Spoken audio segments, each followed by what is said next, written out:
This is a Dragon Age short story, The Flame Eternal. 30 years ago, in 922 Dragon. Well, you stole me away from the experiment for this Volkarin.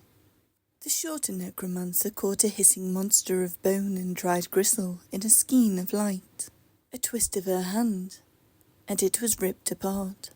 What does the wretched thing want? Emmrich Volkarin adjusted his collar pin. Just a moment, Joanna. Fine. Joanna Hesenkos scowled at the skull cradled in Emmerich's hand.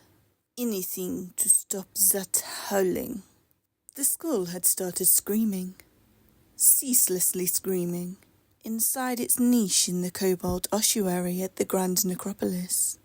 An attendant had noted it, informed the Morn Watch, and a pair of necromancers had been dispatched. They came to a junction. Emmrich placed the shrilling skull on a plinth. What insights on the dead it could... You already told me about your paper. Come now. Emmrich turned. What sort of passion drives one spirit above the rest? What tangle of thoughts and heart returned this soul? Mockish drivel. You must admit it's an interesting variation on possession. The skull's shrieks bounced through the corridor. It is only some petty spirit too weak to become a demon. Joanna ducked under a collapsed lintel. Statues of corpses lined the passage. A flick of her hand, and a green bolt of light smashed into a lanky shape lurking at the end. The demon twisted up, wreathed in smoke, as another volley hit.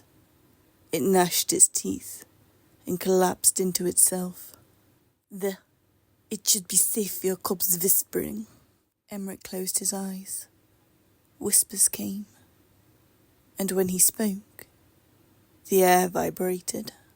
By breath and shadow, by endless night, tell us what haunts you. The skull's sockets flared green. Divided, cold. Two graves where they should be one. Twaddle, Joanna. Emmrich cleared his throat and turned back to the skull. Tell me, what will grant you rest? Take this one to the sunken black walls by silver flames. The skull's glow flickered, faded. It resumed its ear-splitting shrieks. You possess a great talent, Volkarin. Joanna gave the smallest inclination of her head. And you've honed your command of subastral manifestation. Emmrich beamed. Why, thank you. But what does this veiling nuisance want down in the crescent vein? Emmrich leaned over a coffin ringed by bowls of silver fire. He placed the skull next to a body of an old woman, humbly dressed, but crowned with white roses. The screaming stopped. Mathilde, your wife left gently in her sleep last midnight. Emmrich smiled. The records confirm she also wished to be interred together. You'll not be parted again. There was a sigh. Did the old woman's mouth quirk?